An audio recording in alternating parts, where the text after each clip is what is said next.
Hello, everyone. My name is Anders Rosengren. I'm heading up Architecture and Technology for business area Digital Services within Ericsson. I'm here today to talk about the year to go commercial with network slicing. 2022 is the year to go commercial wireline speed. We've been discussing about network slicing and in this industry for years, basically going back to 2013 or so. And today we are on the verge of real commercial launches. I think it's really encouraging to see how we see 5G being rolled out across the world and really getting momentum. And of course, there is now the time to think about network slicing.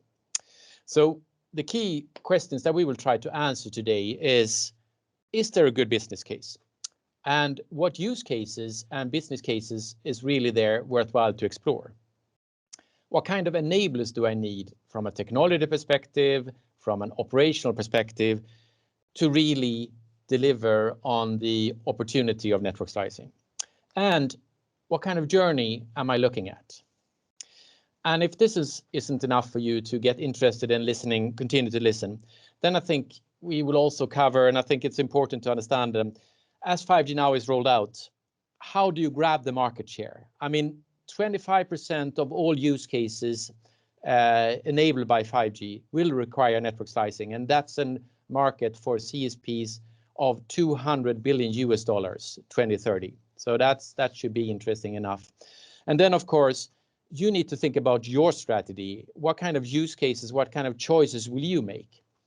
And also, you need to think about, and we will tell you a little bit about, how does enterprises look at this? And finally, then, again, the journey, how to get towards network slicing, what kind of steps should you take?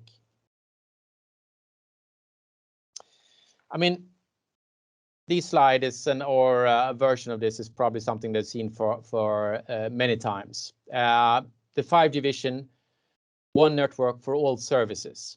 Here, network slicing is, of course, a key enabler. Before we go in and talk about network slicing, we'll talk a little bit about the different use cases and capabilities. To the lower left, you see enhanced mobile broadband. Of course, the absolute first use case for 5G, and what we see already getting traction and driving increased ARPU in certain markets where really getting the necessary speed from 5G. Fixed wireless access is another important area that and use case, both for small, medium enterprises, as well as for homes, of course, both as a backup to existing wireline access, but also as a quicker, smoother, cheaper way to roll out wireline or optics fiber like capacity. So we see fixed wireless access on top of 5G as a real interesting use case, and with its capabilities enhanced then through network slicing.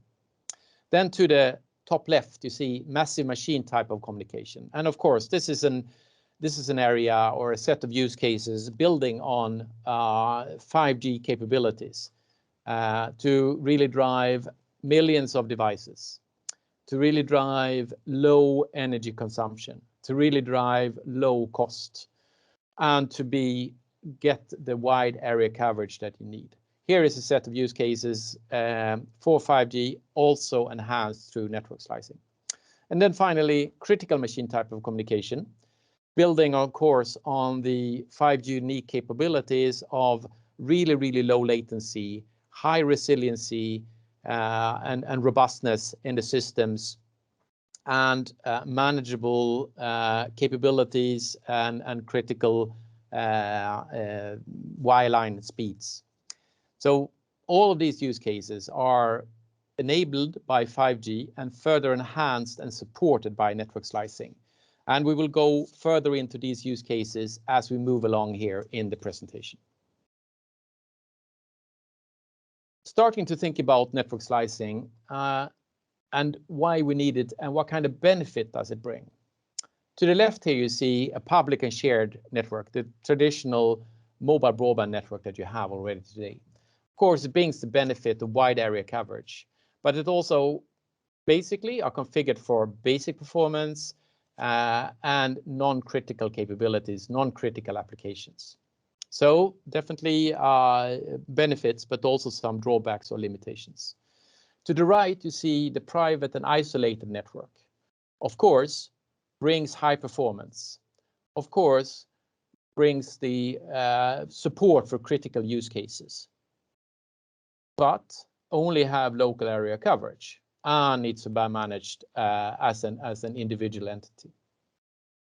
The network slice capabilities brings together the best of public and the best of private and isolated into one set. So it is and delivers wide area coverage. You can differentiate performance and SLAs, and you can deliver critical use cases on top of and based on those SLAs. And we will show you later here in this presentation that 50% of the enterprises are looking to deploy or already deploying hybrid as the main case. They see the limitations of the private and isolated case, and they see the limitations of the public and shared, and they want to combine the best of both worlds.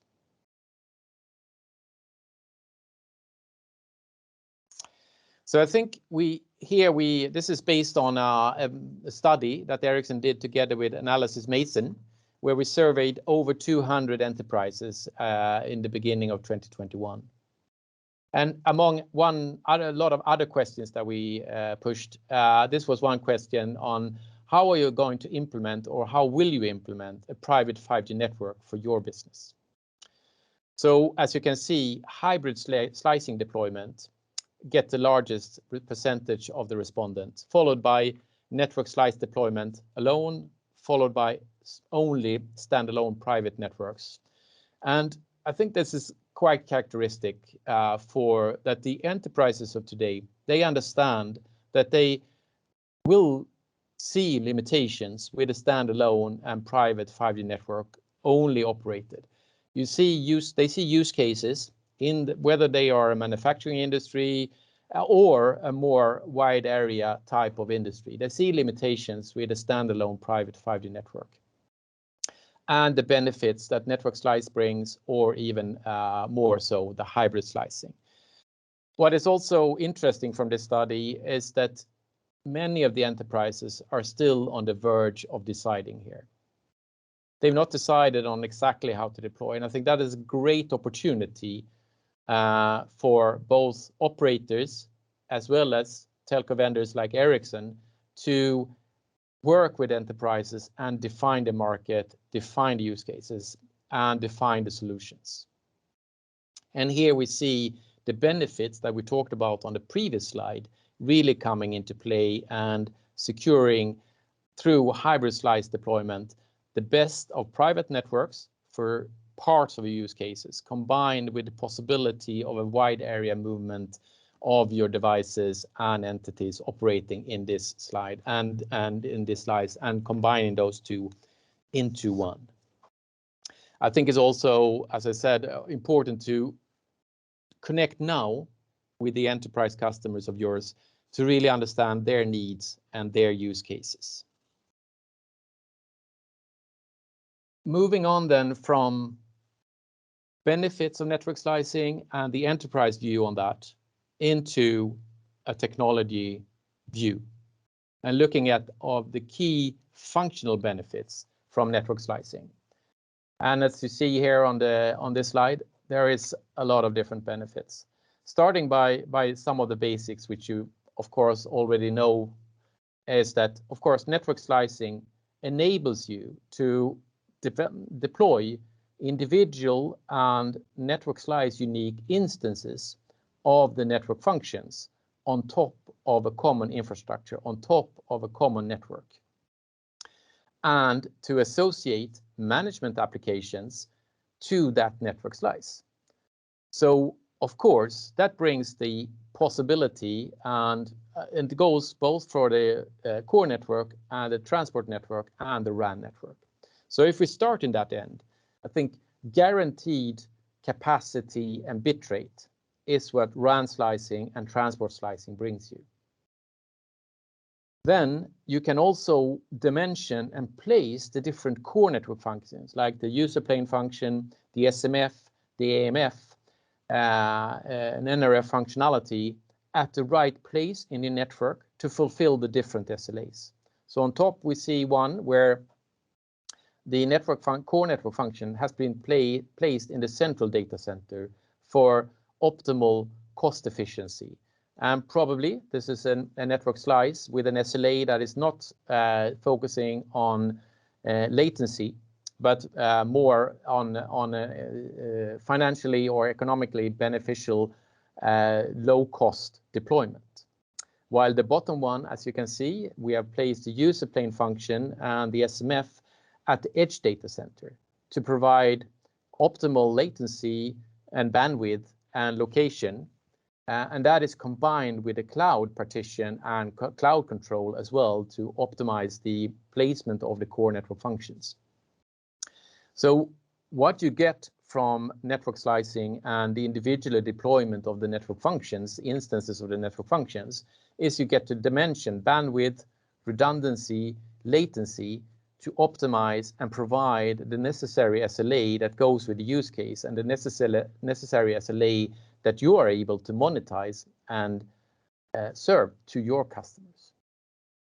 What you also get, of course, is the better resilience and predictable characteristics, because you're isolating through individual instances, you're isolating the different network slices, so they are independent from each other with a secured set of resources, compared to when the resources are competing for the same capabilities and capacities of a single instance.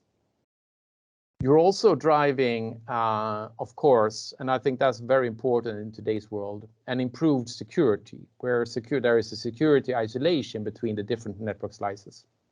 So going from one, if one network slice is compromised, then doesn't automatically spill over to the other instances. So there is definitely a possibility, there is definitely the promise of increased security. And of course, customizing the capabilities. And then finally, we will also enable individual management solutions and individual teams that are managing and operating the network slicing. So this drives, of course, operational efficiency, both in the in all phases of the life cycle of the network slice, and also further engagement and upsell capabilities towards enterprises, where you have customized and different instances of your management applications per network slice. So I think this talks to the benefits of network slicing and what capabilities and characteristics that you're able to provide through network slicing. Now going back then at looking at what kind of use cases are we really seeing here. And this is data coming out of an Ericsson and Arthur D. Little macro study, bringing together study results from a lot of different studies. This was finalized during early parts of 2021, and of course, full results are available. Here we can see to the left in this fairly busy slide that CSP's addressable revenue by industry here is our total addressable revenue over $200 billion with an amazing CAGR. This is 2030 data or projections. And as you can see here, this healthcare, 50 being the largest segment. And I think when looking at thinking about different use cases, you see the healthcare, of course, going towards a digitalization journey. You see that it's built on critical services, maintaining life-critical characteristics and SLAs, combining wider area and also movement of different entities. So definitely, healthcare is one area where network slicing and network slicing-based use cases sees a really big value. Government and transportation then comes in second and third here. And I think that's also not so strange. Both government and transportation type of use cases are often wide area based. They are looking at security, of course, They're looking at resiliency and reliant operations. They are then tracking entity hybrid as the main case and use case, tracking entities across a large supply chain, even global or national, or in a government, you are looking at security type of national security type of use cases, border protection, etc. And those are, of course, also benefiting from the characteristics that we showed on the previous slide. Then going into energy and utilities and manufacturing. Manufacturing is, of course, a use case where we are more leaning towards really critical machine type of communication, leaning towards critical capabilities that ultra low latency, high reliability, replacing wires in robot-based manufacturing, etc., where SLAs is critical and capabilities characteristics is critical. At the same time, and manufacturing will start from a private network perspective, but also there we definitely see use cases that are growing in and benefiting from network slicing in a wider context. Media and entertainment is another area. I think there's our use cases there that we will show later in the survey. But in total then, $200 billion with an amazing CAGR in 2030 is the projection. If we then look at what kind of market, what part of the total addressable market and the total value the CSPs can address. That's also covered in the study. And I think it's interesting to see here. You see now the color coding comes in a different way here. So you have devices and retrofitting at the bottom, network deployment and connectivity provisioning on top of that, network management and operations, platform provisioning, and applications and value. So the total estimated market by 2030 is $500 billion. And the addressable market from a CSPs is 40% of that, or roughly 200 billion. And there is also interesting to see that where the CSPs are today addressing from a traditional perspective, of course, network deployment and connectivity provisioning is the core. The same goes for network management and operations. But if you are extending your market, there will be additional value to be had in devices and retrofitting, in the platform provisioning, and in working with the applications and value add system ecosystem. So to really address the total addressable market here, as a CSP, you need to look at the wider use cases, and you need to look at your capabilities, your customers, and how are you going to address and provide value outside of your traditional markets. So I think it's a really interesting study, a lot of data in there. I think you should go back and look at that, a lot of learnings. Moving on then and coming back to use cases. And this is also part of the macro study. What kind of use cases are there? And here we have looked at the use cases. I'm not going to go into all the details of these different use cases, of course, but we've looked at them from commercial readiness. So on the x-axis, you see going from high commercial readiness to low commercial readiness. And then deployment readiness. And this is not just from a telco perspective, but also from an application perspective. Where we see short-term and significant commercial readiness is things like mission critical push to talk, mobile cloud gaming, and moving out in the circle then remote broadcast and production, remote medical emergency assessment, freight management, and then coming further to drone track inspection, real-time smart video surveillance, and then eventually moving into manufacturing there. I think AR for inspection and support, and then even further out.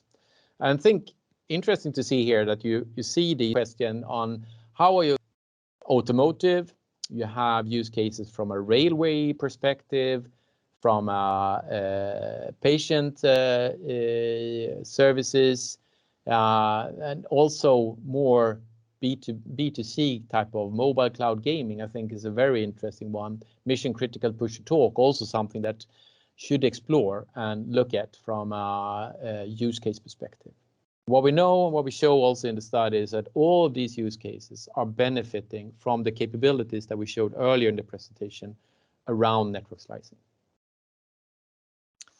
So moving on further then, and this is then moving back a little bit to your capabilities and your operations and what you need to think about. Because you need to develop both your commercial and your operational capabilities along the complete sales journey. So you need to think about a strategy. You need to look at network slicing and the use cases as products. So what is your strategy? What is your business development strategy in this? What kind of roadmap are you looking at? Then, of course, you have defined, okay, what kind of use cases should we have? Then coming in from a service engineer perspective, you need to, of course, to automate and operationalize this, industrialize this through a set of generic slice templates. Then coming into the use case service design and further into service deployment. Should be shared vertical slide, dedicated slice, working together with the customer here and the order specification coming into a service model. And then coming into assignment, the early onboarding, basically onboarding of the use cases. You need to look at dedication of resources, physical resources, virtual resources, and then finally operational lifecycle management across the enterprise domain, the management APIs, the network slices as an underlying service to different types of use cases, where you also need to maintain the slices. And we see the CSPs and the customer can both monitor the connections and the services and the SLAs. So of course, a very busy and complex slide, but I think main message here is that you need to look at your complete capabilities across your complete commercial and service deployment and operation chain to really see that you have the right competence, the right capabilities, the right strategies, the right deployment and customer connections. I think this is an important part of the journey, actually, towards use cases. So then going back a little bit here and coming back to use cases and deployment characteristics and looking at what you need to think about from perspective. So here we have the service coverage on the y-axis and the customer versus enterprise integration then on the x-axis there with in the lower left you have area limited services with where there is still actually significant business for CSPs as well, where, for example, look at multi-enterprise solutions, some kind of campus solution. They see use cases, simple private network solutions through network slicing, but also mass events like stadiums, etc., where you can sell in a B2C or B2B2C fashion the capabilities of network slicing, building use cases that you can monetize either directly towards consumers or through your enterprise customers to their consumers. And then moving upwards, then the campus-based services here, of course, mining, airports, hospitals, smart manufacturing, both a combination, a hybrid setup with a private and network slice-based solution, we think is the right solution here. Going to the right, going into wide area, I think we talked about fixed wireless access, we talked about transportation. Here we see connected cars, railways, but of course a lot of other transportation and government use cases are really the right cases and what to pursue in this area. So now we talked about what the key considerations from a technical perspective. We talked about the key use cases. We talked about how to monetize and what are the business case, what are the addressable market here. We have talked about how you need to look at it from an operation. What parts of the operation do you need to address? What capabilities do you need to build? What competence, etc. We talked about the technology stack, and then if we look at the technology stack and just repeating a little bit of what we brings, or even on the promises of network slicing, you need to think about your RAN. You need to be able to provide network slicing or RAN slicing to secure the right bandwidth, secure the right characteristics of your RAN. You need to be able to look at your transport path, and you need to look at your core network that they can support different slicings as well. And then, of course, you need to look at your whole management orchestration tool suite, all the way from service design, so that you can automate and create quickly instantiate network slicing supporting the use cases. You need to have the service ordering and orchestration capabilities to deploy this across multiple domains. You need to have the right domain network management to address the RAN domain, the transport domain, the core domain, the cloud domain.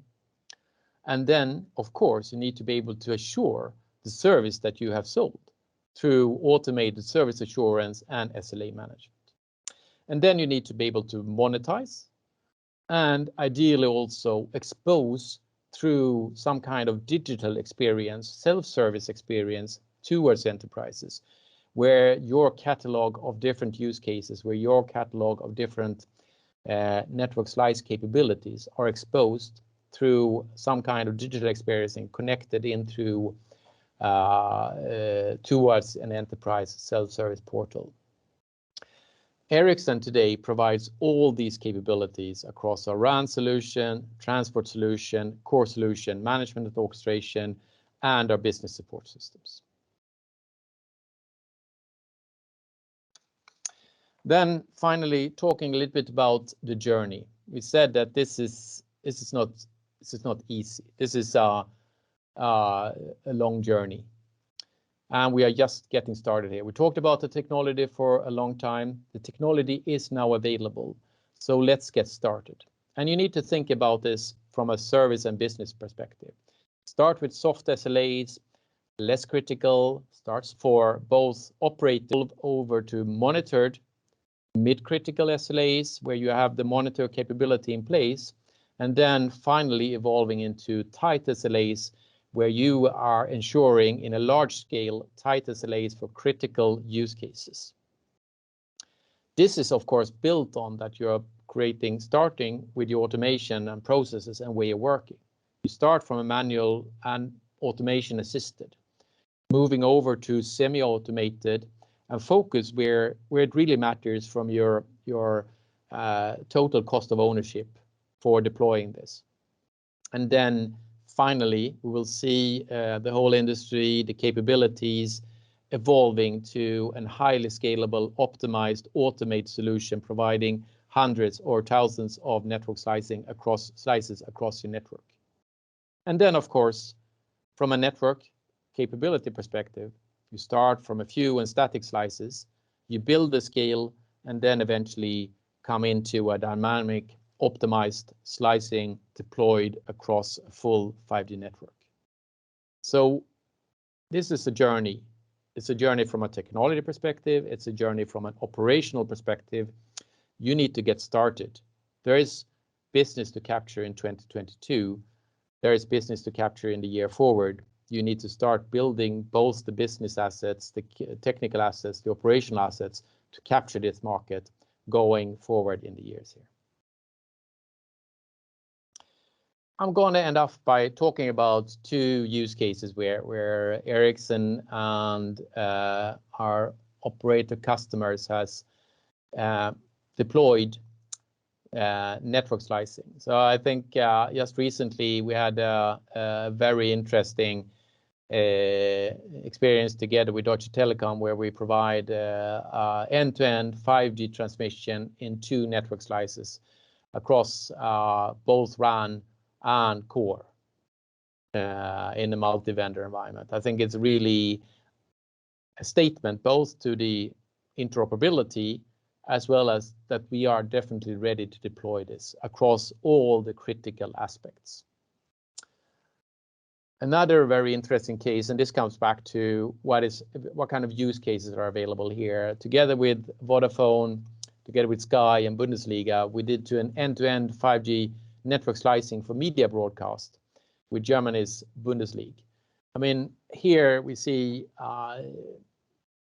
where we really provide the flexibility combined to and saving a lot of installations, a lot of complexity in these complex media broadcasting, where we brought together a sliced 5G network, 5G enabled cable-free cameras for more coverage, more locations and flexibility, and a virtual transmission center to really enable home-based media production.